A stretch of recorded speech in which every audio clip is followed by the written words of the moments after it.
The one you love to hate. Andrew Anderson, spitting truth that just can't wait. Got a podcast, like a punch right to your face. College sports villain, taking it over the place. I bring the facts whether you like it or not. Dropping truth bombs, giving it all I got. They call me a villain. Well, I wear that badge with pride. Nothing but secrets they try to hide. Hard rock in my veins, rebellious to the core. I won't back down, won't take it anymore. The bad guy of the podcast world, that's me. Unleashing the truth, setting it all free.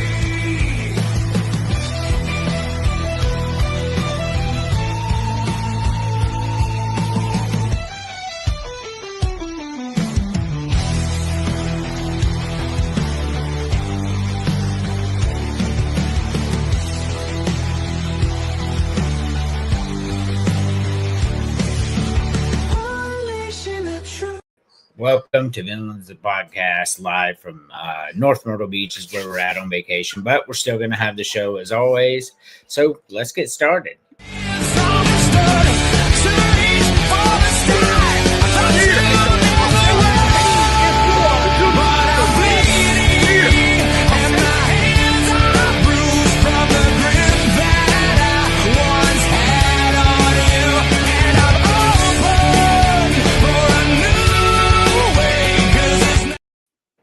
How we doing?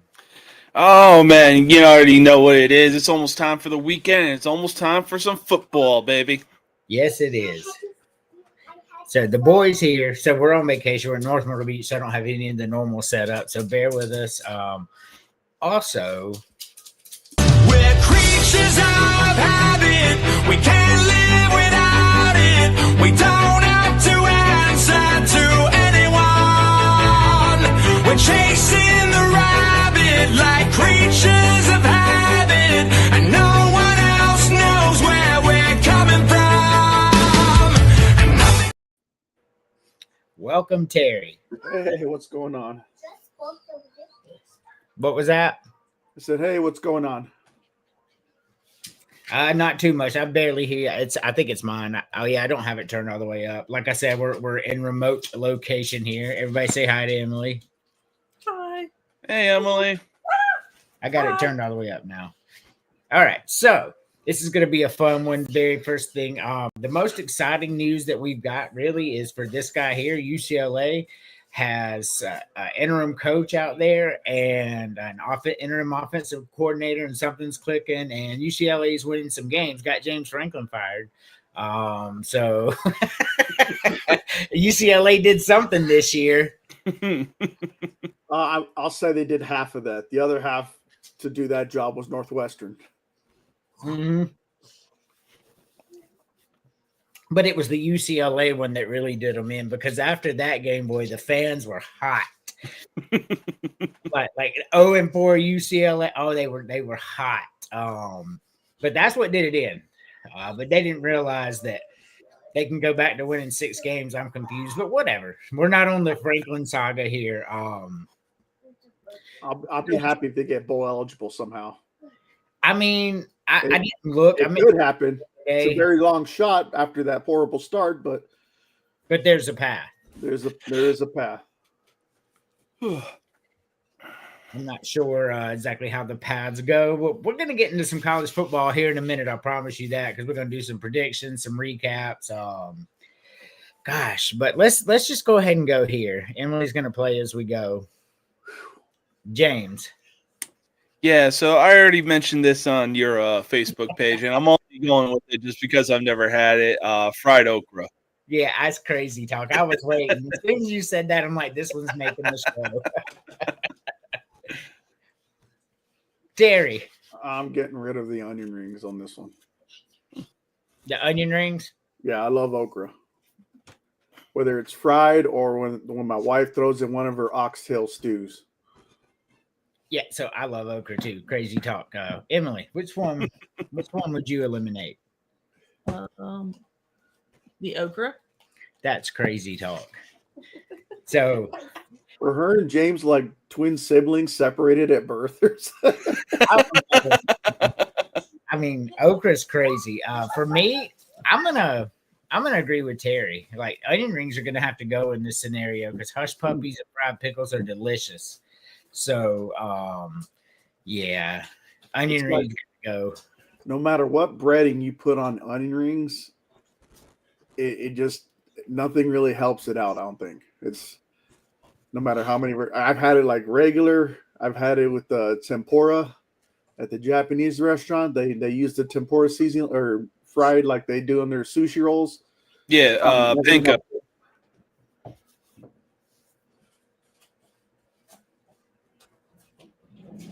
Okay, I have no idea. We were talking about sushi rolls, then it went dark. So Ah. before we move on, now I want you to pick your favorite one out of this, James. I'm gonna have to go fried pickles here. There's been a few places I've gone to where they have just been head and shoulders an amazing appetizer. Alrighty, Terry. This one's a tough one for me. It's between fried pickles or hush puppies because I've had good and bad versions of both. But if I had to go, and I give the slight edge to fried pickles. Alrighty, Emily. Mhm. Which one's your favorite one out of those? So once upon a time, I would have said the onion rings, but now I go with the hush puppies. Hush puppies. Yeah. I would die if I ate that many onion rings. Yes. Yes. Can't have that. I love hush puppies, but for me, I'm gonna agree with you two, man. Fried pickles is my favorite. It's the one of the very few things that ranch makes very good as well. You just dip it in there. So I'm with y'all, believe it or not, with the fried pickles. I love it. Now here's with that Southwest Ranch from Buffalo Wild Wings. Ooh, yes. you ain't lying on that. No, Yeah. I like that too. So before we move on, we've got tons of stuff to talk about. But who is? We'll just go around the room. James, we'll start with you because you're on the left here, or the right, either way, however you're looking at it. Who is the best team in college football right now? That is a tough one because I would probably say it's either between Ohio State or Miami right now. Like I've been preaching since the beginning of the season, we didn't know how Miami was going to be coming out of the gate, but they really made that statement against the Fighting Irish in week 1, and man, they really showed that they came here to play, and all the experience that Carson Beck gained at Georgia is really showing what he's capable of on the field right now. For sure. I don't disagree with either thing you said, Terry. Well, it seems like weekly I'm changing my answer because I pick one team to beat the other, then the other team proves me wrong, and then when I go to that team, they. So we'll see if that trend continues. But right now, I'm after that big win on the road in Eugene. I'm gonna have to say Indiana's real scary this year.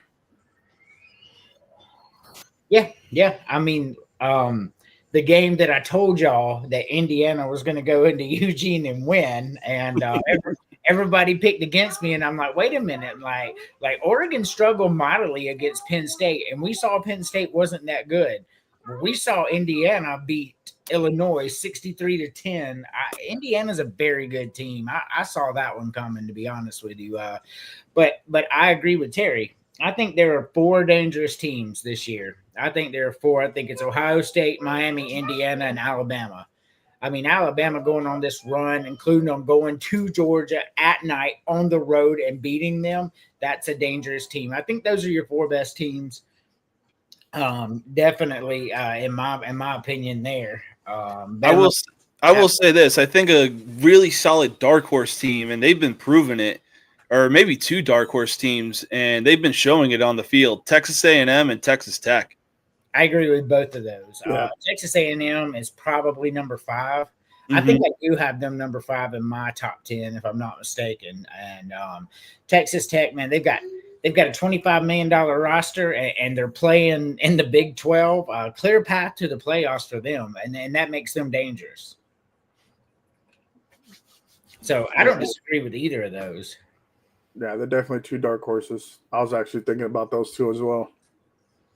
I mean, they're scary, man. And then Texas still sitting out there with only 2 losses, and they just beat a top 10 team. I mean, Texas wins out here because all their hard games are really behind them. I mean, there's no easy games, but you know what I mean? The ones that should test them, man. Texas wins out, goes 10-2. They're in the playoffs too, and then they're very dangerous. So Very true. College football is so much fun, and this is like we're halfway through the season right now. If y'all didn't know, we're halfway through. I mean, half of the college football season is gone. That's crazy because we look forward to it for so long, but but now we're kind of getting a clear picture of who and what these teams are. And it just for me, I'm just my personal opinion. Ohio State, Miami, Indiana, and Alabama, they're the 4 best teams in college football. I don't care that Alabama took an early loss.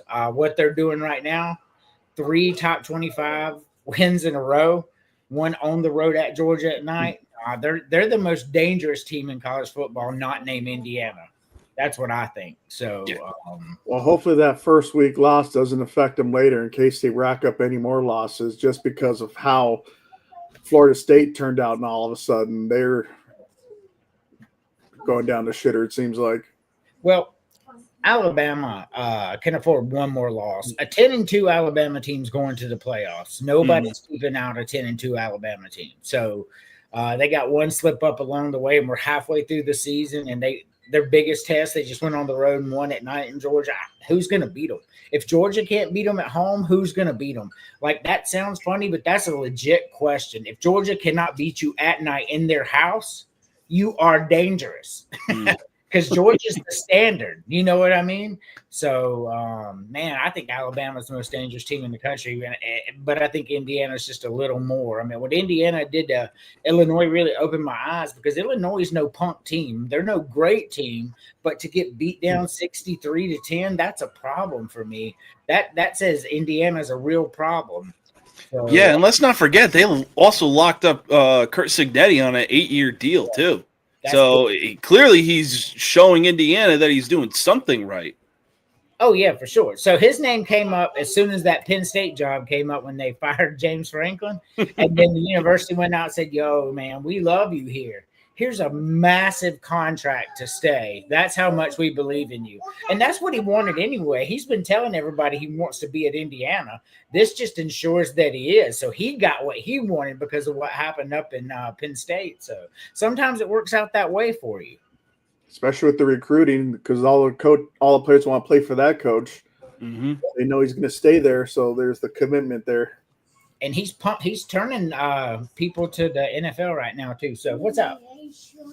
So now I want to turn the attention away from football because I don't have a whole lot of content because I assume that when we get to the picks, that's where we're going to have a large debate because I've already seen our picks for this week, me and James and Terry's. And like we have so many differences, this is going to be fun. But right here, James, you know how this game goes. Oh, yeah. So at first I was thinking about the cheesy roll-up, and then it got me thinking, you know what? For certain meals, nothing's better with stuff like Taco Bell or Chipotle or any other restaurants out there than good old-fashioned chips and salsa, chips and cheese, chips and guac, whatever you want. I mean, it adds that awesome crunch. And, row 2, I'm going to go with the Fiesta potatoes. Row 3, I'll go with the Chalupa Supreme. And row 4, I'll go with the Crunchwrap Supreme. All righty. A few of them there I wouldn't have taken. I can't wait till we eliminate one. Terry. Well, I'm going to go throwback with all the stuff I used to have back when you can get this stuff for under $1 for each one of these things. So for the top row, I'm picking Cinnamon Twist to keep.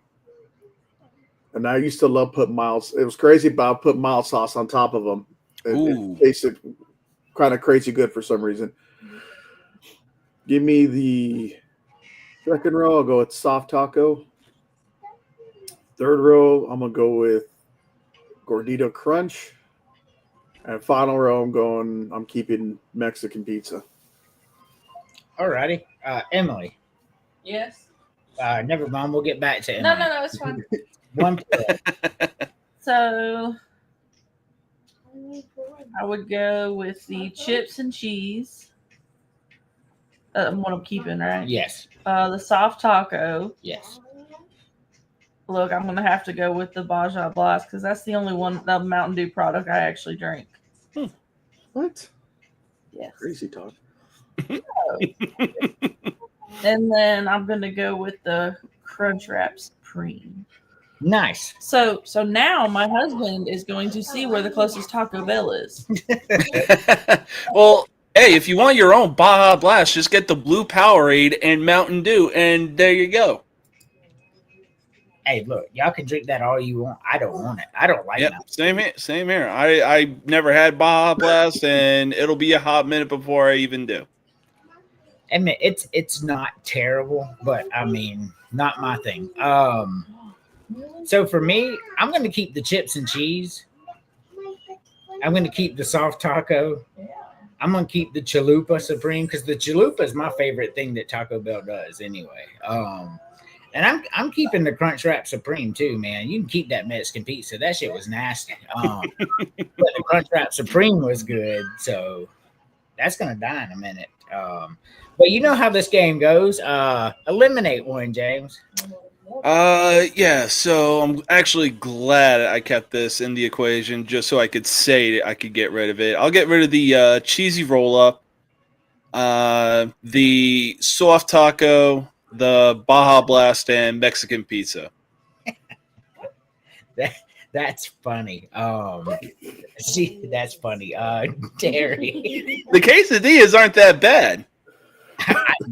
I'm just, it's your pick, man. My wife Terry. I'm gonna get rid of the cheesy roll up. I'm getting rid of the Fiesta potatoes. I already picked the gordita to keep, and another one of my favorite things is chalupas. So I'm getting rid of the Baja Blast because usually I like the original or Code Red. Mm. And then the last one, I'm getting rid of the quesadilla. Alrighty. Which one are you getting rid of? Look, I don't even know what a cheesy roll up is. Me either. I've never heard of it. I'm Basically, They're all right. it looks like a friggin' burrito grilled cheese. Oh, okay. So it's a cheese quesadilla rolled up. Gotcha. Yeah. If he hits me with that, it's gonna be bad. Put a spell on him. I wish. Okay, so cheesy roll up gone. I don't even know. I'm gonna say Fiesta potatoes gone because I don't even know what that is. And then I would get rid of the Chalupa Supreme Crazy talk. and the Mexican pizza. Alrighty. Nothing Fiesta about those potatoes. It's just potatoes and cheese. So the cheesy roll up, no, that looks nasty as hell. That looks like you. So it looks it's all right. no, it's not. It looks like I've had it. cheese in a flour tortilla without heating the tortilla up and handed it to you. No, it looks nasty. Well, they cook our tortillas at our Taco Bell, so it always comes out warm. I'm not eating that. Cinnamon twists are good anyway. Mm-hmm. Second row, that Fiesta potato. No, I don't know what that. They don't look good at all. I'm eliminating that. I'm never eating anything from Taco Bell called Fiesta potatoes. So the third row, I'm eliminating Baja Blast too because I love the Gordita Crunch as well. On the bottom row, man, as bad as a Mexican pizza is, their quesadillas, man, that's disgusting. Like it makes me almost gag. So I'm getting rid of that. Hold on, here's Chris. He's eliminating one. Cheesy roll. Cheesy roll, the potatoes, the Baja Blast, and the quesadilla. Hey, I think that's exactly what I did, Chris. Me too. I make my own quesadilla at home, and they are better and cheaper. Yeah, I agree. The case. So I actually, it's so funny. We went. My wife was at work, so I went to Taco Bell and got my son some quesadillas from there because he loves them. He sat back there. I kept telling him, "Man, eat that. We got to go." And he's like, I'm not eating it. I was like, just eat it. We have to go. He goes, no, Daddy, I'm not. I was like, okay. And so I was like, I took a bite of one and I was like, oh my God. Like, okay, you don't have to eat that. But It's like bucket of sperm. it was disgusting. It was the nastiest thing ever. And I couldn't make, so I stopped by McDonald's and got him some chicken nuggets on the way home. That's how it goes with dads. So before we get into anything else, I can't wait to say crazy talk on here. The first one, which one is the best one? Not your favorite. Take your favorite out of AC. Hold on. Take your favorite out of it. Which one is the best holiday? I mean, you already know what I'm finna say. Ever since I moved back here, I've been looking forward to this season for the weather to cool down, the clouds to get gray, even waking up to the sound of rain hitting the window. I'm going with spooky season. Terry. There's like three of them that are like really close, but I'm gonna give the slight edge to Christmas. Christmas? Okay. Emily, Yes. which one is the best? Okay, I'm gonna be dumb here. Hold on. It's Halloween, Thanksgiving, Christmas, and New Year's. Oh, I thought that was Christmas and Christmas. No. I did not think. Okay, so the best one Yes. you already know. It's A. So Halloween as well. Okay. So, so I will tell you, I agree with Terry here, but Terry said Christmas by a little bit. I say Christmas by a lot. Like I like these other holidays, but I love Christmas. There's a big defined difference for me between these other three.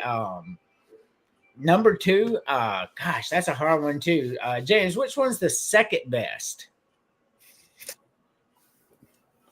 Yeah, I got to go Christmas as well. I mean, there's nothing better waking up, seeing some snow outside, and just spending time with your loved ones. Got you. We don't get snow down here. James is talking. Terry. I'm gonna go just for the sake of eating here. I'm gonna go with Thanksgiving as the second best. Yep, Chris says Thanksgiving's the best. He gets to watch all the good football. There's some good football games on Thanksgiving for sure. No doubt about that. Which one's the second best, honey? For me, Yes, it would be Christmas. Christmas. All right. Terry. I might not act like it, but What? I'm looking at this, right? And I've got to decide which one's the second best. If I don't say spooky season, my wife will be upset. Right? no, you just got to get over I mean, it's better to get her upset now rather than later when it counts. Right? He's ranking them. He goes Thanksgiving, Christmas, New Year's, then Halloween. Yeah, so honestly, the weak one out of this whole thing is New Year's. Like, don't nobody care about New Year's. I mean, if you had to make one of these go away, New Year's would be the one, right? Yeah. Another year. Yeah, I mean, I'll be frank though. I'm kind of giving leeway to Thanksgiving because it is the ultimate Jekyll and Hyde type of holiday. It's great because you get to spend time with family, give thanks for what you're thankful for, and everything like that. Watch football, eat turkey, stuff yourselves, and then an hour or two later, you're about to kill somebody in line in a fucking store for something that's like 50% off after what you just said you're thankful for. No, it's all online now. Nobody fights anymore. Yeah. They just click a button and they get what they want. There's no more. I mean, there's plenty of supply and demand when you can click a button. Go to the. Oh yeah, no. Like even when I was working peak season at Amazon some years back, yeah, peak season was the absolute worst. Oh yeah, for sure. I think with New Year's, I haven't really celebrated New Year's maybe 2 times in the past 13 years. And the reason for that one is when I was stationed in Korea. So with the time difference, I called back home to California. It was probably about 11. It was probably 5 minutes to midnight West Coast time. So I talked to my grandmother. I talked to everybody. Last person I talked to was my grandmother because she was up there visiting.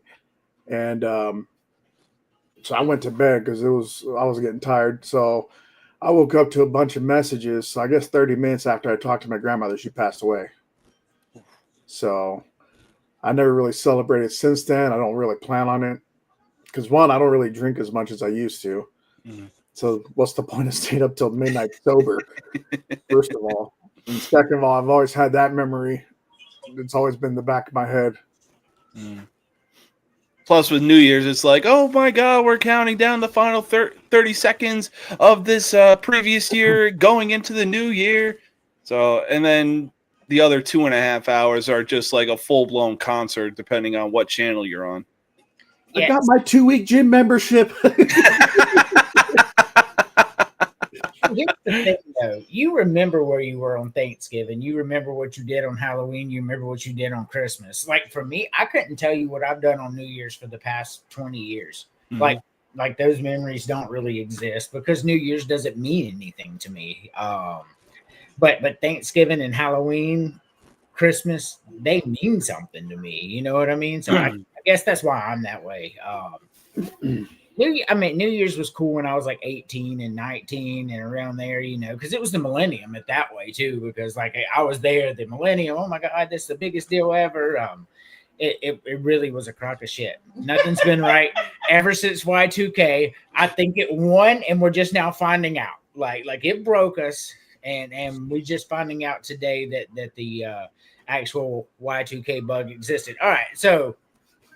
This is like some Matrix stuff, I guess. Mr. Anderson. Mr. Anderson, yes, for real. That creeped me out. It really does, man. I mean, it really does.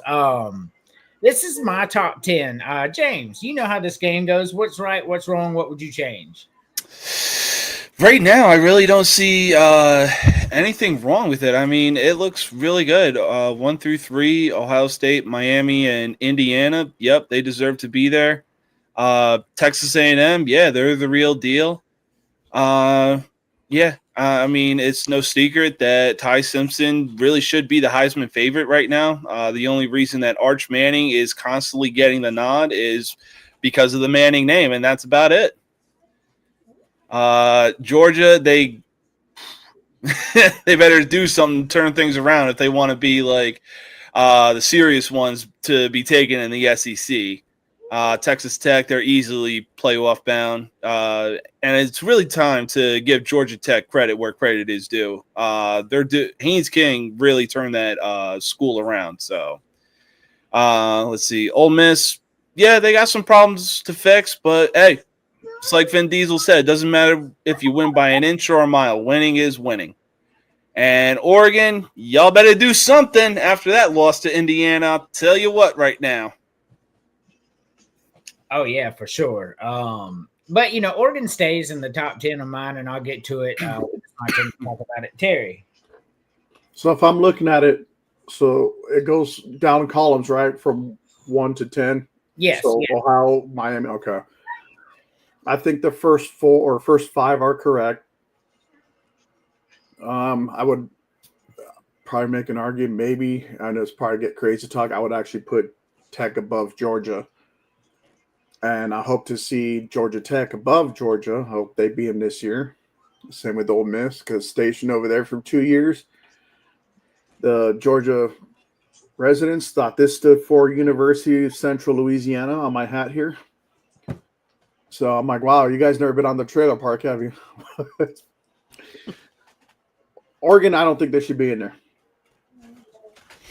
I know they lost to Indiana, but I think I would, whoever's number 11, I'd probably put them ahead of Oregon right now. I think Oregon, they're finally starting to make my prediction come true just later in the season. So I don't know who's sitting at number 11, but I'll probably take Oregon out of the top 10. All righty. Allow me to explain. Ohio State is the defending undefeated national champions. So until they lose a game, they're number one for me. I mean, that's just the way things go. They haven't lost a game in like 2 years, since last year, almost over a year now. Miami, man, you've seen what they've done this year. Indiana, I think Indiana's fantastic, which is why Oregon is still in my top 10. It's not like they blew Oregon out, right? I just think Indiana's that good. And if Indiana's that good, that has to matter, quality losses. So Texas A&M, Alabama, I told y'all how I feel. But I will tell you this before we move on. Georgia Tech would not be another team in this top 10. They deserve to be there because they caught Clemson slipping at the right time and they put together a good record. But if we're being dead serious, like you guys, if you're putting Georgia Tech up right now against any team in this top 10, do you have them really beating any of these teams head to head? Because I can retort if you do, and tell you why that's crazy talk if you'd like. Well, I mean, as of right now, I think they're good where they're at. Yeah. I'll say I hope they move up later on past Georgia. No, I heard what you said. I'm just saying, like, what team on this top 10 could Georgia Tech beat? Would you feel comfortable Georgia Tech could beat? Chris says Georgia. I'd probably go ahead and say Ole Miss. Ole Miss would be the one team that they could beat in this top 10. I would agree with that. Ole Miss showed vulnerable, but I don't think Georgia Tech could beat Texas Tech or Oregon or Georgia or Alabama or Texas A&M. I don't think they could beat any of these teams. I really don't. But they keep winning, and if you keep winning, you keep going up. And I guess until somebody shuts them down, like Georgia Tech is going to be here. What do you think? Yep. Alrighty, well, let's run our only commercial break. Where's it at? Right here. You're watching Villains, the podcast, only on the Villain Media Network.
The one you love to hate. Andrew Anderson, spitting truth that just can't wait. Got a podcast, like a punch right to your face. College sports villain, taking it over the place. I bring the facts whether you like it or not. Dropping truth bombs, giving it all I got. They call me a villain. Well, I wear that badge with pride. Nothing but secrets they try to hide. Hard rock in my veins, rebellious to the core. I won't back down, won't take it anymore. The bad guy of the podcast world, that's me. Unleashing the truth, setting it all free.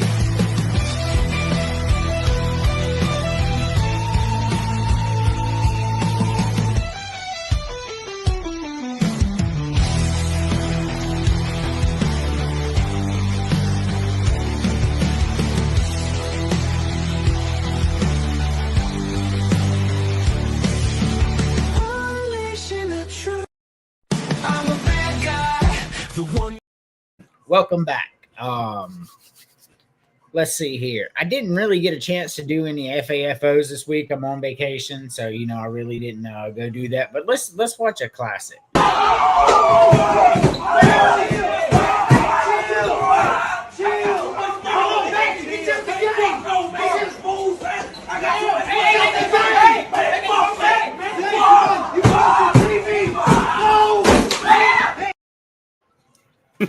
I can't help it, man. That's funny. That dude had his house on the line. Oh, dude, yeah, he was. That was the Super Bowl when the Eagles beat the Chiefs. Oh, man, he lost his mind. That's funny though. This one too. I know we played this one a lot the last couple shows.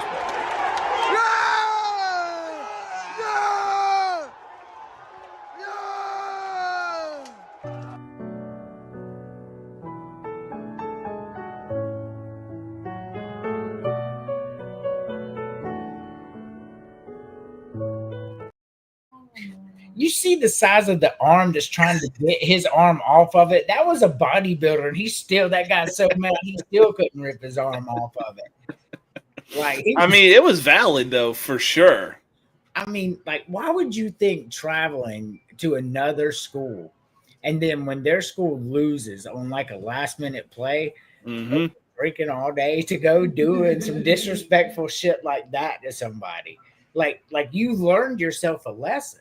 Like who does that? Absolutely, man. Like, got jacked. Oh, it's hilarious. It's what they call sore winners. Yeah. Oh, yeah, for sure. That's exactly what it is, man. Could you probably had a sore throat the next day too? Now, say you're there and you see this disrespectful guy do this, and you see the guy jack him up. Do you just walk away and mind your business? I basically just look over and be like, you know what? That's none of my business. He did it to himself. I would throw my little arm over, since I know the bodybuilder wasn't getting him off, but then I kind of throw a couple body shots to the LSU fan. Terry's gonna instigate it. I was gonna say, if I was to instigate anything, I probably would have gone up to the guy getting choked and be like, "Say harder, daddy." I would just nope. Nope. Anybody who does or says that, no. Or you do this, like you go up to him, it's like, hey, there's a lot of chatter in this section saying you won't throw him over the edge. They may not have said you were a pussy. I don't know. No. They said no balls, even though you probably don't have any because you look like you use that juice. LSU fan said he could fly. I want to test that theory. I won't tell you though, if I see somebody being disrespectful like that to somebody else, and let's be honest, that is out of the way disrespectfulness. Mm-hmm. What that is, that's not a ha we won. He gets up, gets in body posture, starts flipping him off. This is a whole show. Like straight to his face. Yes. I'm dying because he's made this a whole Shakespearean thing where he's like, doing this whole thing. Absolutely not. I'm dying. That's hilarious. Like, I was just thinking, the more I think about that, the funnier it gets to me. Oh my goodness. You got to save that as one of your new classics. Oh, that's a classic right there, man. I'm telling you, like, when I think about that, that's just hilarious. What could have went through his head that made him want to do this theatrical? I don't know, but he learned a lesson, so that's what's important. Oh, we hope. Oh, I'm dying. I could see him doing that in Baton Rouge to the opposing fans, thinking that maybe his fan base will have his back then too. Man, if he does that on the road, that means he does that at home, and he's gotten comfortable with doing that at home. So he's just like, ain't nobody gonna do nothing. I've been doing this forever. He just picked the wrong guy on the wrong night, man. That's what happened. That he did. I'm dying. Like, just this. He was an older guy too. Like, you wouldn't have thought that he was gonna crash out like that, but he sure did. He came out that seat and he was on him. Alrighty. So one per row, and then we'll eliminate one like we always do. I saw this one. This is a little harder because these are things you can only get in the gas station. You can't say like, "Oh, I love potato wedges from Bojangles." Nope, this comes from a gas station. James.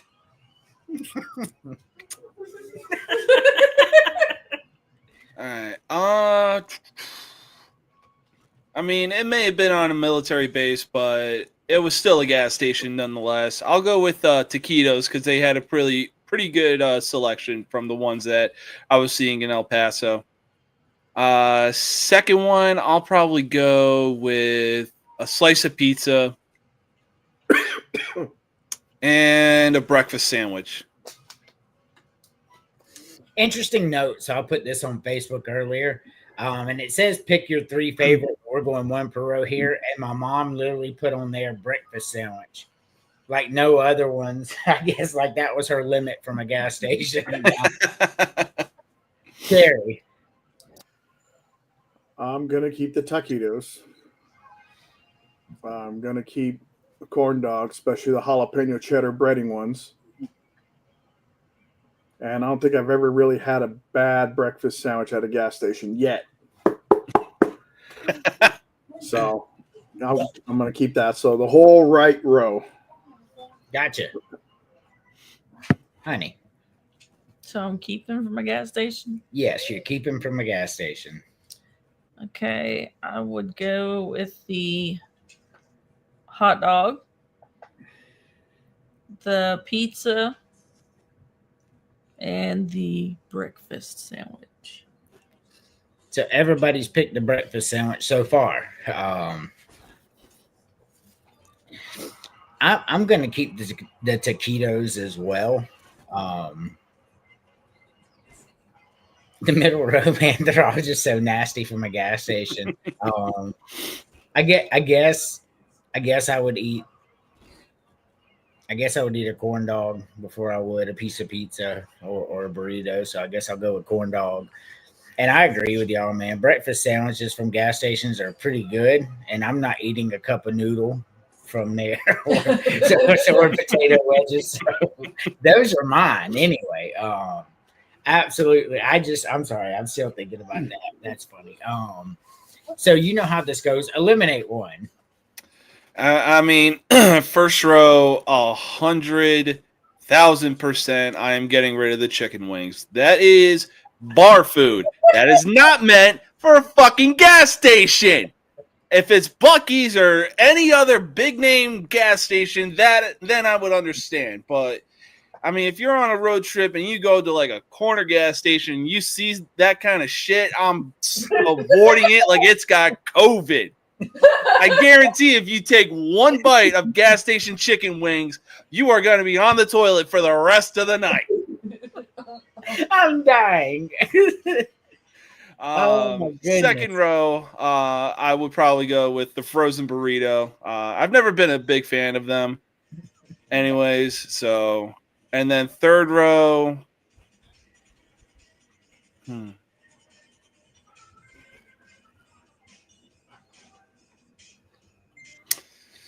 Let's see. Oh, boy.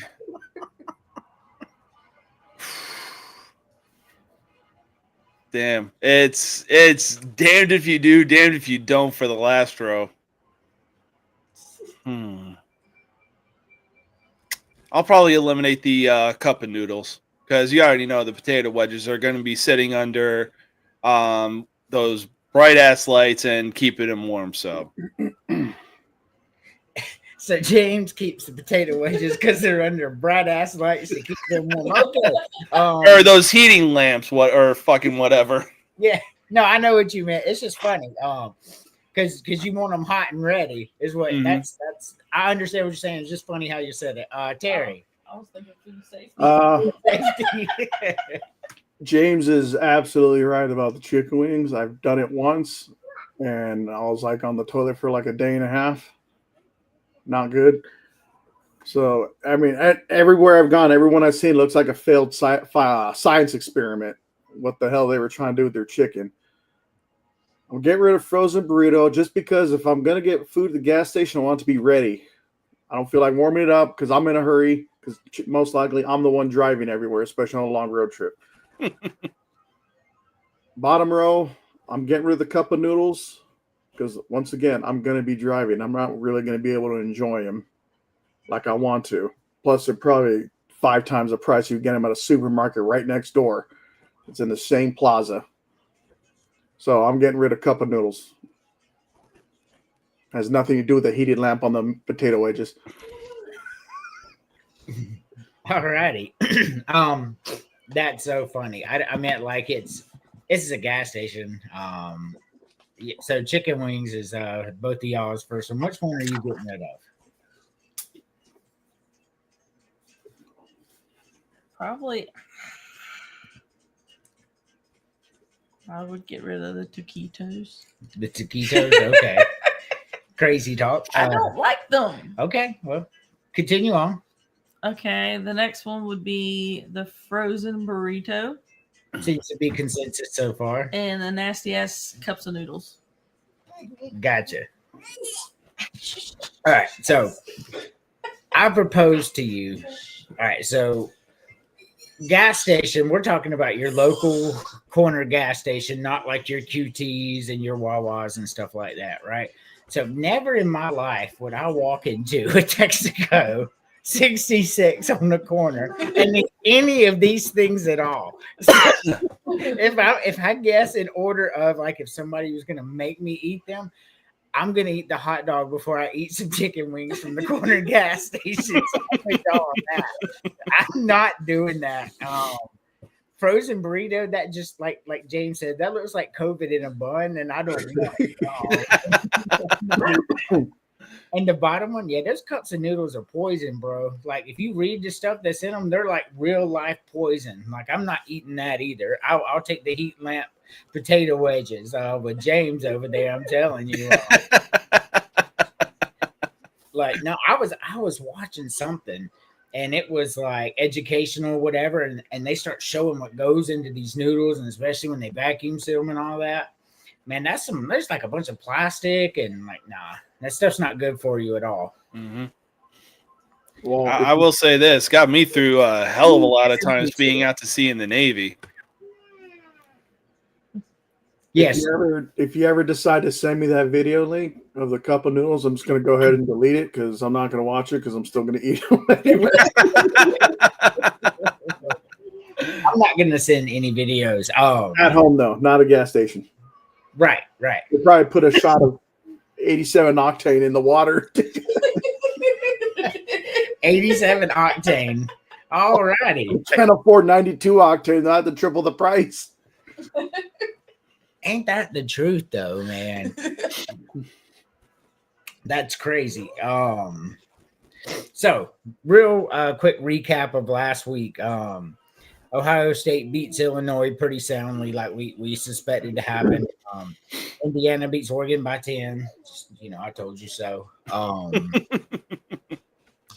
What about Ole Miss needing to score with 2 minutes to go at home against a terrible Washington State team?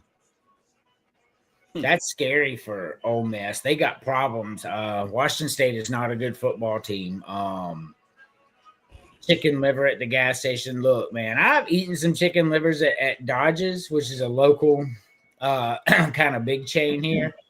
But I stand by what I said. I'm not walking into a Texaco 66 corner gas station and eating anything in there anyway. Like I just want to pee and get some gas, bro, and I'm out. You know what I'm saying? I don't want nothing you got in here. Texas A&M beat Florida. We've been seeing rumors. Actually, Yahoo reported it. Yahoo Sports too. Billy's going to be out by the end of the season, no matter what. So Florida will be looking for a new coach.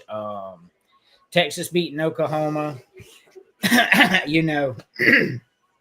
mentioned on the show last week that Texas was favored, like Vegas. And I said Vegas is never wrong. And lo and behold, Texas wins this game. It's just crazy how that works. Alabama beat Missouri. That was a good game. Georgia beating what? All right. So what about the clapping? So let me tell you what Kirby. So and what you think you've heard about it, it's actually more sinister than you think. So what happened here was Auburn safeties were clapping. They were clapping at their linebacker to get his attention. The problem is you can't clap when the offense is on because those audible sounds are reserved for them, and it's a penalty when you clap on the defense, right? Mm-hmm. Well, the refs weren't watching them do it for whatever reason, SEC refs, and Kirby Smart comes down and calls timeout because they're messing up their cadence, and then tells them he's clapping. Well, what happens then? The SEC goes, yeah, you're right. So keep your timeout because you were right, and we'll go call the penalty real quick. And I'm like, wait a minute. So y'all missed what happened here. Kirby Smart invented a new rule for the SEC right in front of your face and got away with it. I will use a timeout to challenge them clapping, and I can show them doing it as it's going, win it, keep my timeout, and move on about the game. Well, that's not how the rules go. That's not a challenge. There's no challenge for a penalty. So I'm just saying, he invented something and got away with it. So sinister. What do y'all think about that? So he challenged his own guys? No. So he's on offense and they're clapping, right? That's their cadence. And somebody on the defense was clapping and you know, he called a timeout to tell them and got to keep his timeout. So if you don't know the situation, this may be a little confusing, but it's all over, you know, it's the big deal right now in college football. So absolutely crazy. I have the video. I should have pulled it up. I have it up on Villains. Anyway. So that's what Chris was talking about earlier in the chat. Talk about somebody having to clap. Yes. I mean, even Jackson Dart told Gruden, like, hey, for 3.5 years, you've been clapping. Yeah, basically. Yep. It was like, damn. I think this past week told us a lot. Teams have a lot of problems because if you look at Texas, like the bettors never gave up on them because Oklahoma came in 5-0, undefeated, hot, and they're like, you know what? I see what they've done, but there's no reason they should beat this Texas team. It shouldn't happen. And they bet odds on the fact that Oklahoma wouldn't beat Texas, and was correct. Not only did that, Texas beat them soundly, and that's what we're seeing around college football right now, and it's insane to see it happen because you just never know. That's why every team you play is dangerous. Like, especially if you're on the path trying to make it to a playoffs, you can't mess up one time. So, yes, great move.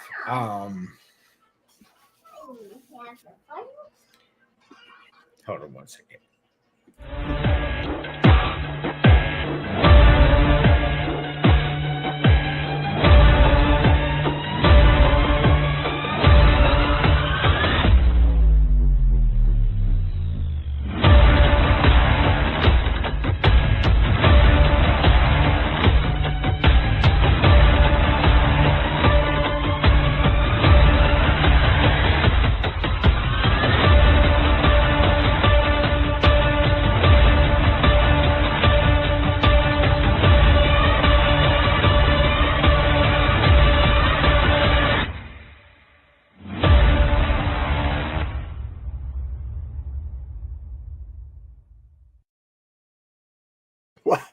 Why is Emily peeking like she's responsible for that? I know. She's like, that looks familiar. No. I was driving the damn train. So the crazy part about that is, all right, so you saw that video, right? Mm-hmm. And did you see after the train passed that person walking up? Yeah. There was a person walking in the background on up the road on the other side of the train. That's the person that was in the car. Like, Oh wow. threw 'em out. They like clip the back end, not the whole thing.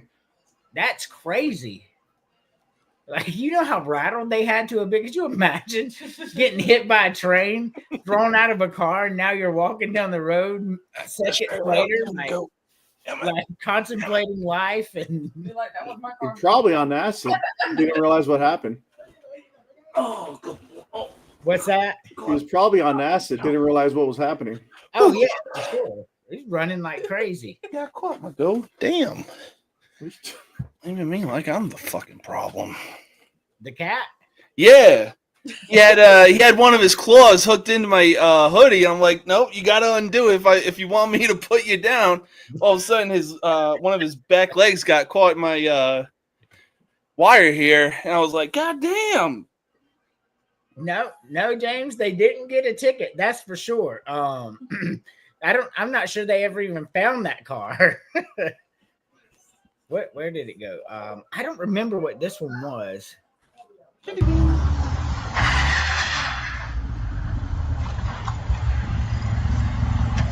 go! Get out of the car! You want to run your ass? Get out!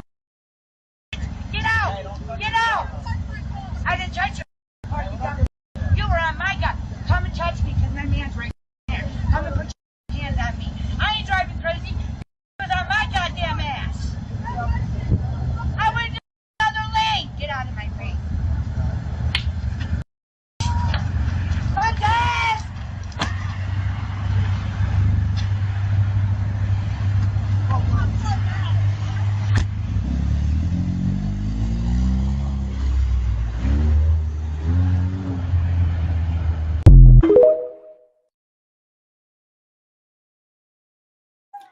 And this is why we keep our hands to ourselves. Yeah. Don't be letting your mouth write don't let your mouth write checks your ass can't cash. I mean, Terry, what did she think was going to happen when she decked him? That her man was going to come out and save her. It did not go down that way. No. You know that hurt extra hard because Frozen Road. Frozen Road. She basically got a combination. She had the love child of a suplex and a power bomb happen to her at the same time. Yeah. I mean, she comes out. She has a road rage incident. The guy gets out and he's like, hey, get away from my wife. You know, as any of us would do. She punches him. And so he just, Brock Lesnar slams her calmly to the ground. And he did not release that German suplex. No, he slammed her all the way in, got in the car, and drove away. I thought he was going to pay tribute to Benoit and do 3 of them. I mean, this is a good example of keeping your hands to yourself and why you should do that. So let's That say is correct, James. let's say if it was his fault, like the red car's fault. But the fact that I could not stand her voice in that video, I would have wished for the same outcome regardless, and that's her ass getting planted on the. Plus, the fact that she stopped in the middle of the road too. Like, what are you thinking? I mean, The person wasn't even on her tail. No. Even when they stopped, it was like a car wreck.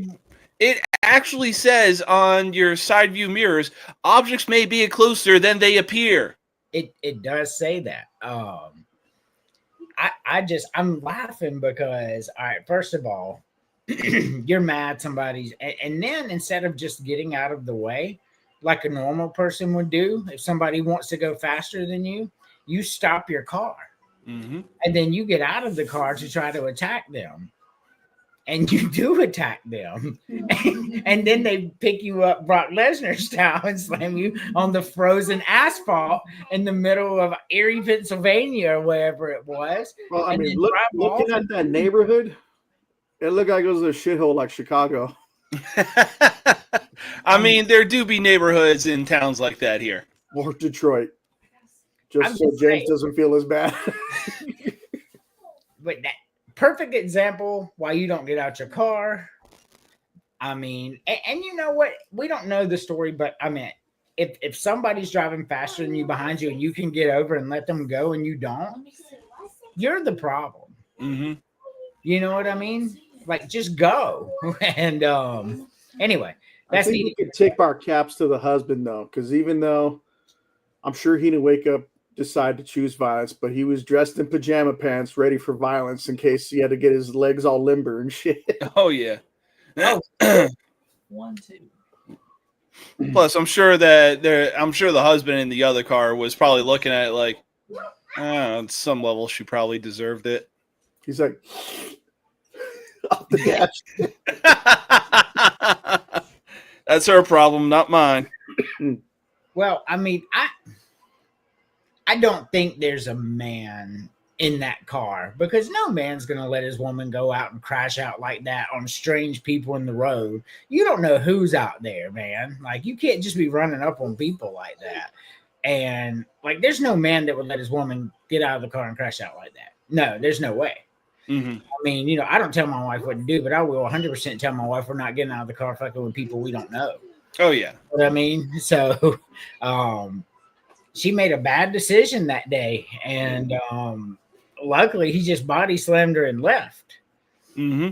Like, cause she was defenseless. He could have done anything to her. Could have kicked her in the head. I mean, like, she's lucky. He just wanted to get out of the situation. Oh yeah. No, I mean there was. I almost had myself a similar incident in El Paso. So my wife and I are driving down in one lane, and there's a long ass exit ramp when you get off the highway in El Paso. And I'm kind of slowing down to give the guy next to me, like we're neck and neck toward next to each other. And I'm like starting to slow down, like, okay, dude, you know, get over instead of waiting till the last minute before your dumbass sees that the lane you're in is a turn lane, not a go straight lane. Meanwhile, the lane next to us is either turn or go straight, one of the two. So I turn my blinker on to get over, and he finally merges over at the last minute, and I fucking laid on that horn until we got to the light. And, you know, I'm just like almost screaming at the top of my lungs, and wife, she deserves every paycheck in the world for trying to calm me down that day. I'm like, no, I'm going to go up to this dude, have him roll down his window and be like, dude, you do that again, I'm going to drag your ass out of this car and beat you like the bitch you are. But it was more like I wanted to say it just to say it. I wasn't going to put it in park and actually go do that shit. You're afraid of getting suplexed? Hell no. It was the wife was like, dude, it's not worth it. You don't know if he's packing in that car. So whatever you got to say to him could probably be the last thing you would ever say to somebody. Yeah. You know, that's my point exactly. Like, especially where I live, man, this is the South. Mm-hmm. Like, everybody carries. You know what I mean? Like, you just can't run up on people like that. I mean, you can, but I wouldn't suggest it, I guess, is where I'm going with this conversation. So I have a prediction here. So we talked about our best. Who is, before we go on, because we've got a couple more, we're doing great on time. Who is the most disappointing team? I mean, that has to be Penn State. Mm-hmm. Going in with all those expectations, and I don't think they check one thing off the list. I mean, I would say either Penn State or Clemson. Well, at least Clemson has kind of like, all right, so yeah, Clemson's disappointed because Clemson and Penn State had high expectations. But Clemson has since won a couple games in a row and very convincingly. Clemson has figured out what was wrong. I saw that coming together against North Carolina. I'm like, if there's ever a team that Clemson can fix themselves against, it's North Carolina and get that rhythm going. And, you know, I told you before we made our picks, James, I'm like, hey, you know, Clemson's going to win this game, and handily, there's just too much talent there. Well, Clemson got right. And did you know if Clemson wins out, there's something like an 85% chance they're in the ACC championship game, and then they go back to the playoffs after a 3-game crash out. The fans were calling for Dabo Swinney to retire, and then here he is. Maybe could go to the playoffs again. Yeah. So Dabo doing Dabo things. It's like, oh, you thought I was finished? Guess what? No, I still got some gas left in me. Oh, for sure. So now I'll take him at UCLA. I'll be honest. Him and Nico would be a deadly combo. I don't think Nico's going to be there past this year. Well, he might be. I'm not sure. Only a sophomore. Right, I know, but I mean, he transferred out after 1 year with Tennessee too, though. So it just makes me weary of kids like that. I've seen them. Like we have what TJ Finley going into his 7th school now, and he had his 7th school this year. Started at LSU or something like that, and Well, I think what he's trying to do is, and like kind of like what I do on the video game, I'll switch schools every year just so I can collect the jerseys for my future man game. I got you. Alrighty, so game number 1, LSU at Vanderbilt. James. Ooh, okay. I honestly thought this was going to be a home game for oh, there we go. LSU, but damn. All right. Well, let's see. I would say this is essentially where the gauntlet begins for Vanderbilt, because they actually had a pretty good showing against Alabama, only losing by 2 scores and only keeping Bama to 30 points. So props to them. But yeah, I think LSU is going to take this one. And yeah, it may be at Vanderbilt, but LSU is still a top tier SEC school. For sure. Terry. I think I got who they got favored. Vanderbilt was a 2.5 point favorite when I looked earlier. Hold on, I'll tell you the spread right now is still Vanderbilt 2.5. I think, and this isn't, you'll probably never hear me say this again, but this is in honor of Chris. And I'm glad he recovered from his surgery. But I'm gonna take Vanderbilt for the. Damn. Yes. I mean, if I'm gonna buy a hat because I lost a bet, I'm gonna make sure it's a nice hat. I'm gonna keep it, not the Walmart Giants hat that James got over there. I got this as a Christmas present, asshole. They didn't say where. That's why they didn't keep it. Was more than likely Amazon. I know. Just okay. It's New Era. I'll give you, or Korea. We got it in Korea. All right. Yeah. Do you have a guess at Vanderbilt? LSU at Vanderbilt?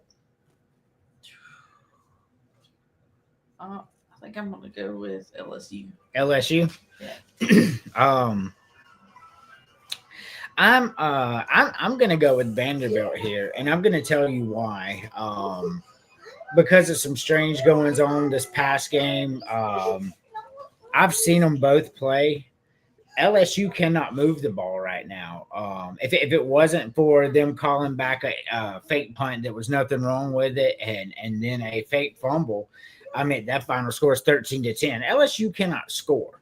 And that's what South Carolina can't move the ball either. Well, Vanderbilt can move the ball, and that's a problem for LSU because LSU needs multiple possessions to get where they need to be, and they need to stop other teams. Well, Vanderbilt can move the ball. Vanderbilt moved the ball in Alabama, just couldn't move it enough. Vanderbilt's going to win this football game, in my opinion. Going to be a good one, though.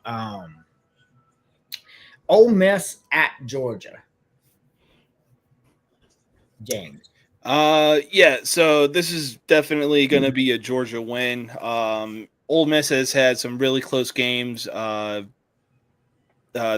this season, and it's definitely time that they get a reality check and like, yo, you may be good, but you don't deserve to be this far up in the rankings. Yeah, so I don't have Ole Miss in my top 5 like most people do, so I don't disagree with you there. Terry. Well, Ole Miss is not my top 5, but I think Georgia's going to suffer a second heartbreaking loss in Athens. So I got Ole Miss upsetting them. I'm going to call crazy talk there. I just watched Washington State, who doesn't even have a conference this year. No nil. I watched Washington State go into Ole Miss and almost beat them. And Washington State is a really dysfunctional football team. I mean, they're not as dysfunctional as Oregon State, but they're pretty dysfunctional. They've got no backing, no conference, no nothing. Like they're just out there in no man's land. Well, I mean, like and they almost beat Ole Miss. Now Ole Miss has to travel to Georgia. That does not bode well. Ole Miss is not Alabama. That's why I'm going with Georgia. Alabama won there, but Ole Miss ain't Alabama. I don't think Ole Miss is going into Georgia and beating them. I don't see it happening. So what do you think about Tennessee and Alabama? So is Tennessee at Alabama? It's at Alabama. Yes. It's at Bryant-Dennehy Stadium. Okay. Yeah, I'm gonna have to give the win to Alabama in this one. Tennessee may keep it close, but when it comes to playing in Bryant Stadium, you can't even hear yourself think. Oh yeah, for sure. Terry. I'm gonna say it's gonna be a murder. Give me Alabama by at least 14. Yes. I agree. I think Alabama wins this game. I don't really think it's going to be that close, to be honest with you. I mean, it's going to be a top 11 matchup because Tennessee is ranked number 11, and Tennessee's a good football team. I'm not taking that away from them, but I don't think they can beat Alabama right now. Utah at BYU. I'm gonna go with BYU.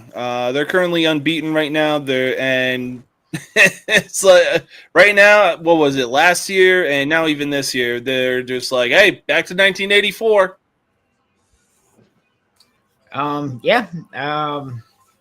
BYU is they're very good. They're 6-0. They were good last year. Terry. I got BYU in a close game, the Holy War. You got BYU in the Holy War. I don't agree with either of y'all here. Utah's a better football team. Utah's a better football team than BYU. Utah's out there, and they had the reason that we're saying that Utah had a very bad year last year. They thought Cam Rising was going to be there, and just a bunch of bad things happened to them, but you had to believe that it wasn't like that. I mean, they beat UCLA by a lot. They lost one game this year, one game. Over week one. And they beat Arizona State 42-10, and Arizona State was ranked. The only game they lost was to Texas Tech. Texas Tech, we know, has a $25 million roster. Mm-hmm. So I'm going with Utah in this game. I'll be the odd one out here and say I think Utah's for real. But Texas Tech is that good. I would even go out to say that's probably going to be the game of the week between those two. Yeah, for sure. I mean, they're both ranked again. How often do we see the Holy War ranked? Either Utah's really good and BYU's bad, or vice versa. That's usually how we see it go in that rivalry. But now the big dog. You've got Southern California going into South Bend, Indiana, to play the Notre Dame Fighting Irish. Yeah, this is definitely one of those games that Notre Dame should win. I think they saw. I think they saw the game film between USC and Illinois and definitely took down some notes. Plus, once again, USC is going through probably 2 to 3 different time zones, starting in Pacific time, going through Mountain time, finally landing in Central time, and that's going to wear you down no matter what. So who you going with? Notre Dame? Notre Dame. Terry. I mean, they should be used to that travel already now. They're the second season in the Big Ten. And even prior to that, they were already going to Notre Dame once every other year. But you know me, I don't care if it's USC's playing Kennesaw State. I'm never going to pick USC. Okay, so I'm always going to pick against them no matter what. I mean, I like to write my thoughts down once in a while. with the chicken scratch parade. Now, this isn't at your hat, James, but yeah, give me Notre Dame in the Jewel Shillelagh for the Jewel Shillelagh Trophy, right? I think that's what it's called. Gold Shillelagh, I believe. Okay, so there's how I feel about USC. Anytime, any sport, anywhere. All right. So let's break down the game because this is the game of the week, in my opinion. All right, so Southern Cal, My son reads it. Missouri State, Georgia Southern, Purdue, Michigan State, lost to Illinois, and then beat Michigan, which, you know, Michigan's Michigan, but whatever. So Notre Dame started 0-2 against Miami and Texas A&M, lost to Miami by 3 and Texas A&M by 1. Well, Miami and Texas A&M might be the best two teams in the country. We know that now. We see them week in, week out, and Miami may be the best team, and Texas A&M may be the second best team. That may be the way it is. That's how good those two teams, and they lost to them by 4 points combined. Mm-hmm. So now then we see Notre Dame smacks Purdue, smacks Arkansas, beats Boise State handily, beats NC State handily. Notre Dame is going to win this game. Southern Cal is having a decent year, but what we saw out of Notre Dame losing to Miami by 3 on the road, by the way, that was on the road, and then lost by 1 to Texas A&M, which might be the best team in the country. Notre Dame is really good, and USC is just good. USC isn't really good. So Notre Dame wins this game. All righty. We're just gonna fuck Notre Dame. Okay. They hurt USC. All right.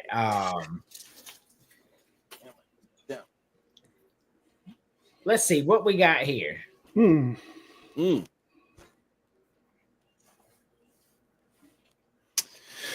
Ooh. All right. Normally I go with chicken, but when it comes to fried fish, you can never go wrong with cod. Let's see. And then I'll go with the classic fish and chips, but God forbid you call French fries chips and chips something else. Damn Fucking critters. weirdos over across the pond. That's why we're from them. So I'll go the fried cod, French fries, and the chocolate cheesecake. All righty. Terry. Before I make my picks, Andrew, are you going to follow the assignment? I guess we'll see. You got to pick one that you would, life and death. We'll say Emily's life's at stake again. You got to pick one cheesecake to savor. So the lesser of all evils for you. But okay, so for me, yeah, of all the fried foods there, I would probably go with the popcorn shrimp. Then to continue the trend with seafood, give me some hush puppies. Then to top it all off, I'm gonna go with the strawberry swirl cheesecake. Emily. Okay, I'm gonna go with the chicken, the hush puppies, and the strawberry swirl cheesecake. All righty. Here we go. I'm gonna go with popcorn shrimp and puppies as well. I'm not eating anything on the bottom row, but if I had to pick one, I'm gonna go with chocolate. Just maybe add some chocolate sauce to it to further drown out the flavor. But I was gonna say you're gonna make that bitch swim. Yeah. So chocolate is what I would have to. Chocolate is the one I would have to eat. No greens. He said no greens. I like greens personally, James. We still got to eliminate one. What we doing, James? I mean, I'll probably get some crazy talk for this, but oftentimes, it's hard to beat good fried seafood. So I'll eliminate the chicken, the first row, corn in the second row, because I feel like fried seafood and hush puppies would be a good combo. Yes, yes, it is. And then the bottom row, I'll eliminate the classic cheesecake. Alrighty. For me, No, it's Terry. I'm gonna go with the chicken as well. Not by much though, because like cod's just as I like them. I like them all. I'm fat, so I'll get rid of the fries,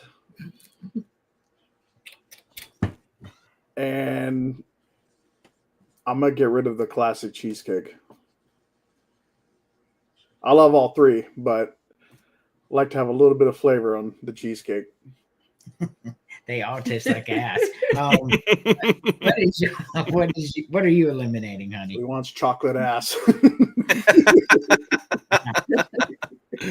so I would get rid of the popcorn shrimp, That's crazy. Wow.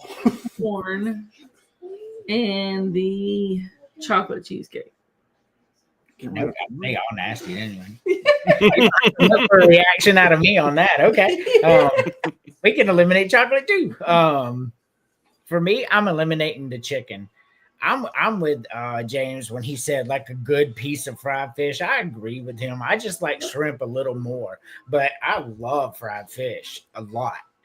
And I mean, like that's not fried chicken. Those are just chicken tenders, by the way. Because if it's like actual fried chicken, like Mama used to make, Ooh. I have to go, and I'm going with that. But that's just like chicken tenders, so that's why that has to go. So I just want to clarify. I'm getting rid of the French fries, bro. I mean, I love corn. Like I could go longer without French fries than I could corn. I love corn.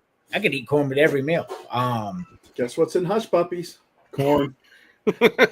It is, and I love it. The bottom of it, I'm not eating none of that, but I guess just based off the picture alone, I would eliminate the classic because most strawberry desserts are fantastic. So I do love strawberry desserts.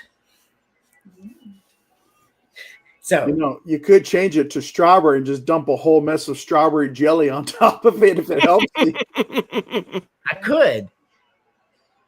I get to yes. Hey, look. So when you were growing up, your mom and dad had a meal that you loved them to make the most. Like when you saw it, you're like, all right, it's spaghetti day or whatever your deal is, right? What was that for you, James? Your deal? Ooh. Yeah. I would say every Thursday, just because she made it by hand. Classic spaghetti and meatballs. Now, obviously, everything was store bought, including the sauce. But she'd obviously eyeball every, add a little some of her own to the sauce, and then obviously make the meatballs by hand. And just my God, they were to die for. And you can't go wrong with a classic homemade pasta meal. I like spaghetti. Terry, It could be any meal. just when you were a kid, a meal that your parents made that when you saw it, you were just like, all right, it's pork chop Friday or whatever. So for me, it was a breakfast meal because my mother was always consistent with it. Like she could probably do it blindfold with no arms. So you guys ever heard of chilaquiles? Yeah. Oh yeah. I don't know what she did. It was like every time it never faltered. It stayed the same great taste from when I was little, even up until this past weekend when I went to visit her and I had it. The same consistent thing all 30-something years. So I think she's mastered that art. So that would have to say chilaquiles. Yeah, I eat chilaquiles all the time. Absolutely love it. What about you? Mine would be meatloaf. Meatloaf? Yes. So That was second for me. Hey, look, that was one of my favorites mom used to make too, man, with the ketchup on top and like the celery and stuff inside. But I gotta be honest, for me, man, it was lasagna, man. I remember, would come down with what's for dinner? You're a kid, what's for dinner? Lasagna. Oh, right, lasagna, but that was really, really what I really liked the most. No, stop. So the boy is crazy, as y'all know. He said moms are like that, Terry. and moms can be that way. Mom used to like even Hamburger Helper. I really loved Hamburger Helper as a kid. I don't know about y'all, but Hamburger Helper was really good when you got the right ones. Even the potato stroganoff was really good. I liked it all. Fried potatoes was something my mom used to make. Anyway, so I want to know, bar none, what is your favorite soda, James? Oh God, that's a tough one.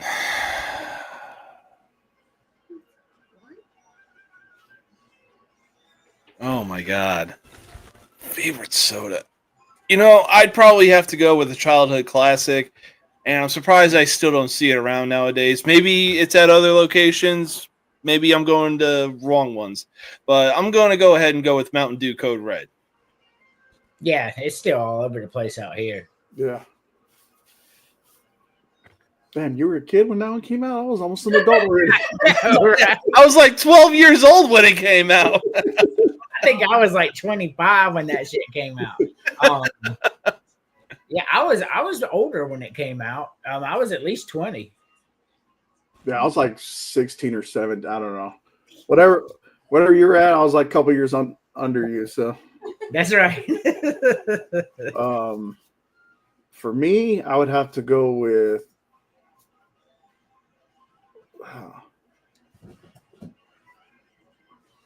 because I never had enough of it, that's not that I have enough. I never really drank too much soda as a kid. But when I did and I got the opportunity to go pick one, I'd have to go with regular Mountain Dew. So I just looked it up, and it was introduced in 2001. I knew you were going to pick some after the 2000s. I was 20. I told you I was about 20 when it came out. I was right. I was 18. What about you? You in high school. Yeah. What's your favorite soda?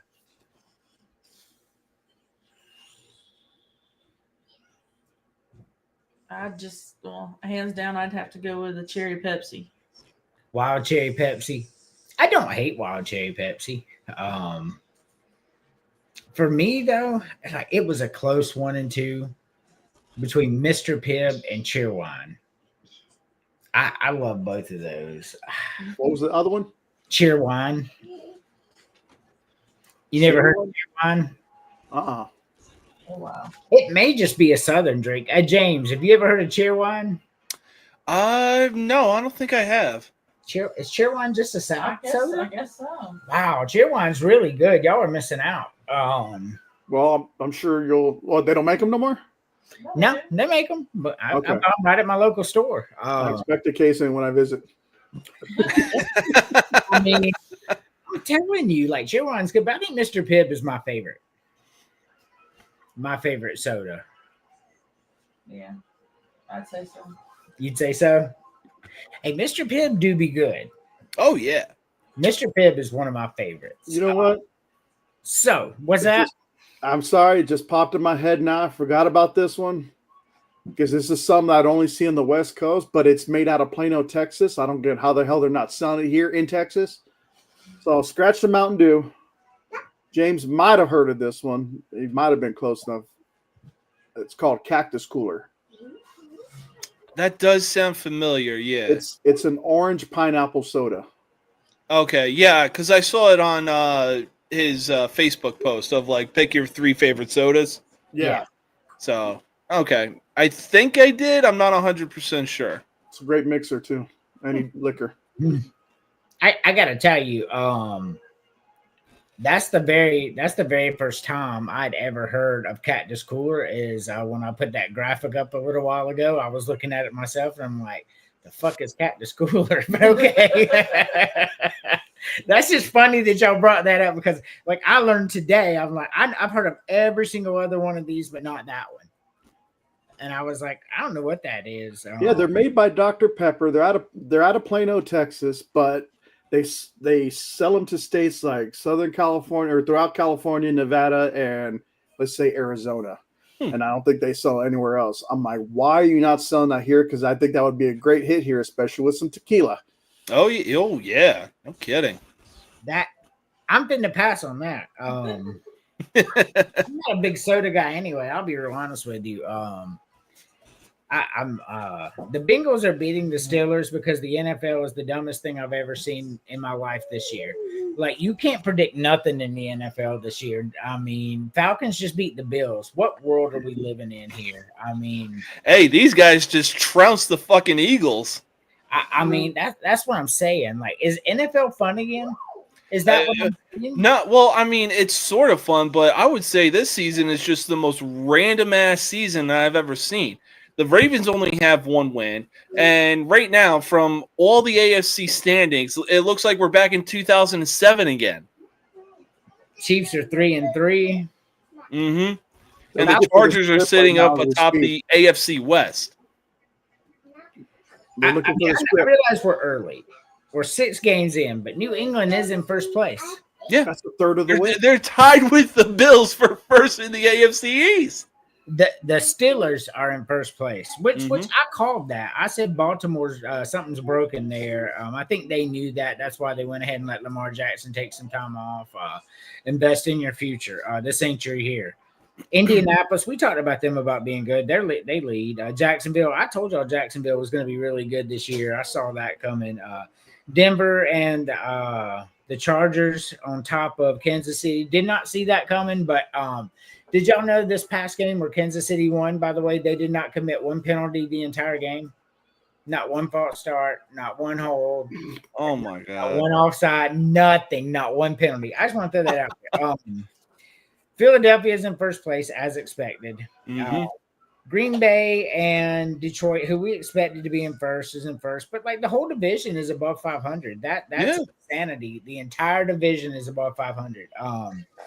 Atlanta's in second place, but Carolina's right on their tail. The South is going to be fun to see who's going to be second and third because the Falcons and the Panthers are about the equally as good. They're not playoff good, but they're both, they're on the way up. Football teams. So and on top of that, we got Baker Mayfield in the MVP discussion. That'll filter away by the time the season ends, like it always does for him.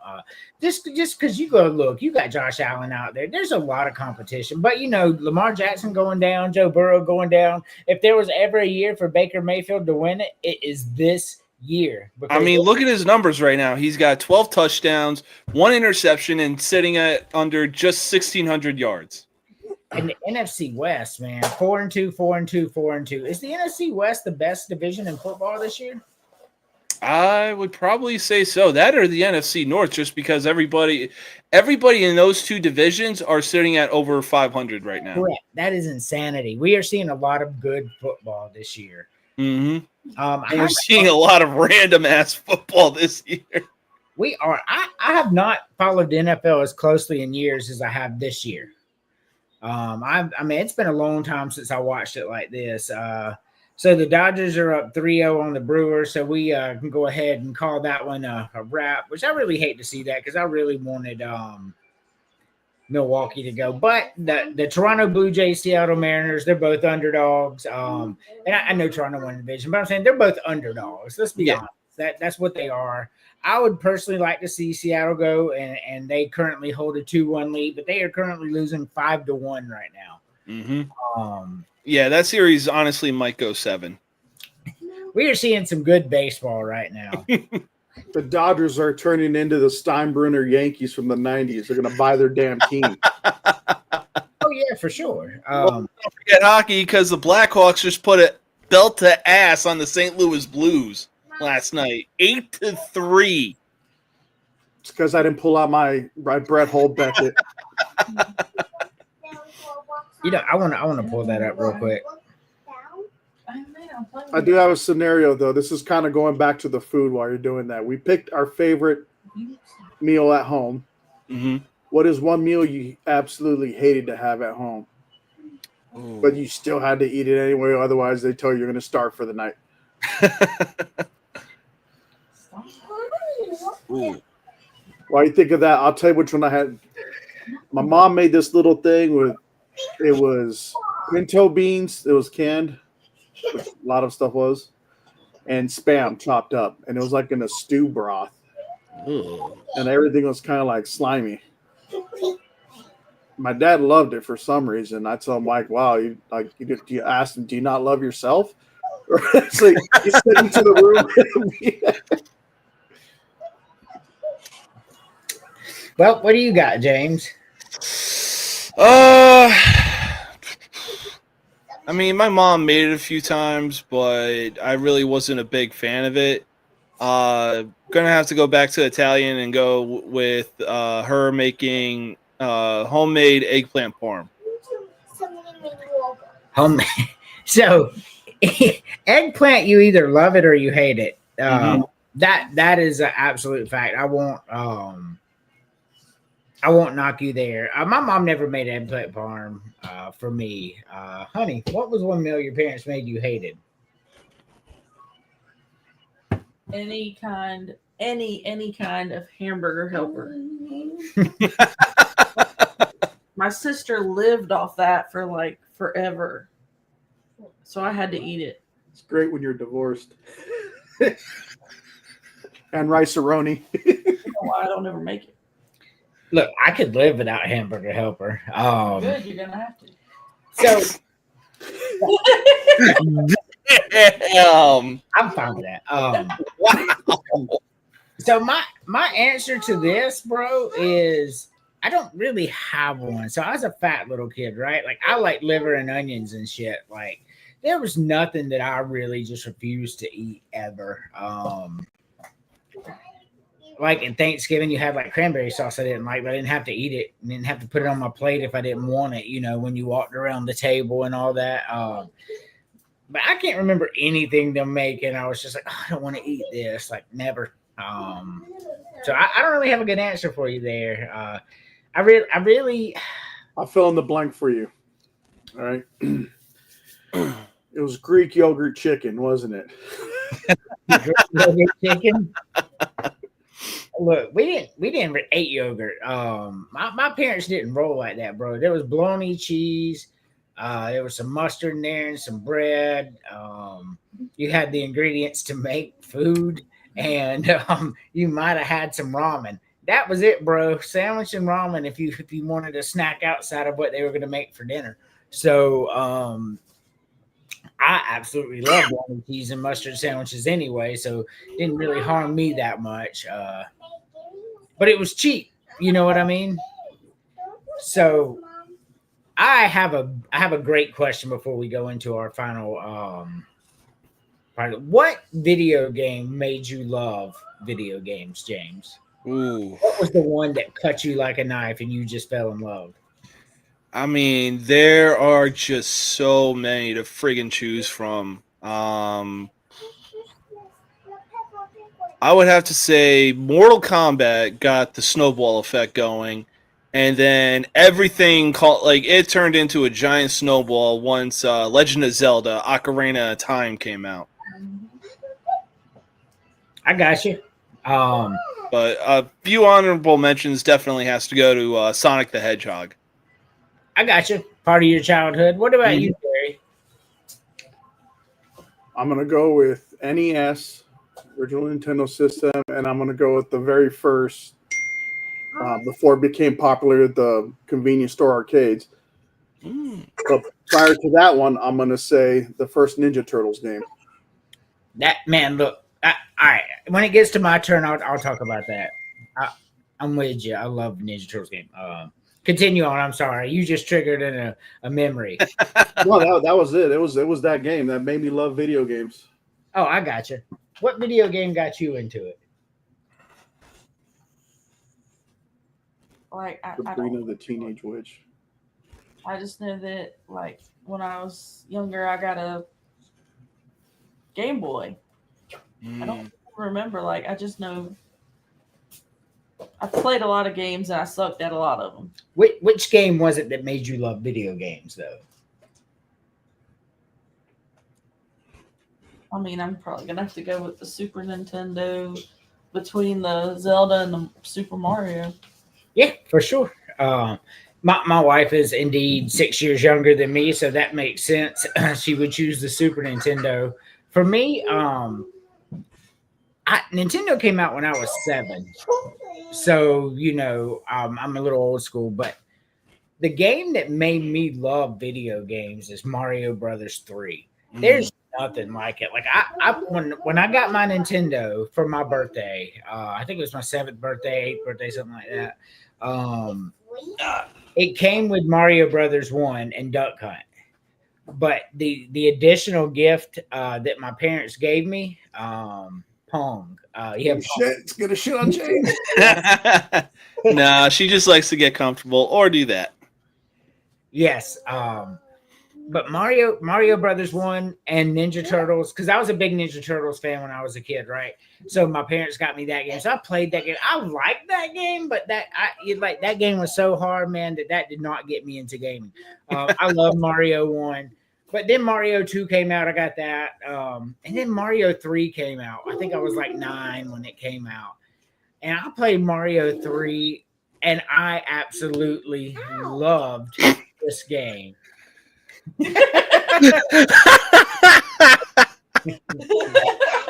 What did we learn? I thought you were hitting a bug or something. I heard the ow.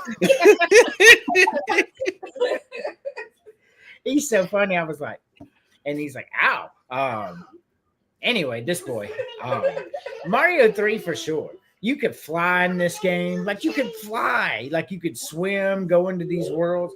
Mario 3, that's why this arm is going to be all Mario 3 when I go back into my tattooing sessions. But yeah, for sure for me. But all right, let's go to our final subject of the night. Do you have any chess? You Lord, oh Lord, you Lord, for Sunday. You Lord, oh Lord, you Lord, for Sunday. You Lord, oh Lord. Alrighty, so I didn't know you were talking, but as I'm hitting the button, I heard you say Andrew has chest pains. Now, I just want to clarify something. What is going on here, Terry? No. I was asking if you had any chess pieces for tattoos. Oh, do I? No. Yeah. I'll say you could put the Ninja Turtles heads on there from. Yeah, just straight. Just get Thug Life right under it, right? I like the Ninja Turtles, and I might find some room on one of my arms for them. I'm sure I will because I love them. But I'm not going to put them across my chest. If I get a chest piece, it ain't going to be Ninja Turtles. I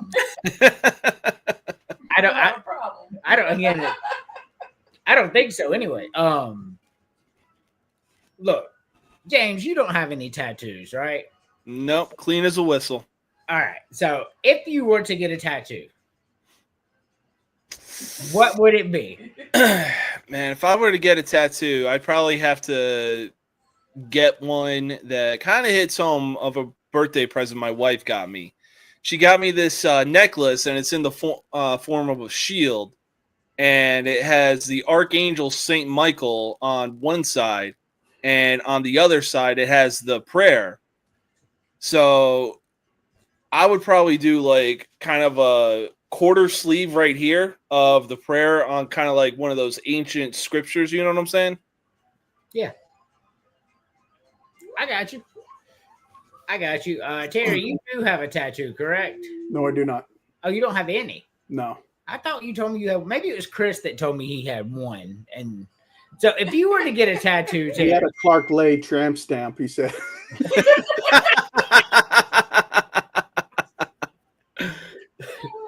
oh my gosh, Chris, if you're watching, get better, buddy. So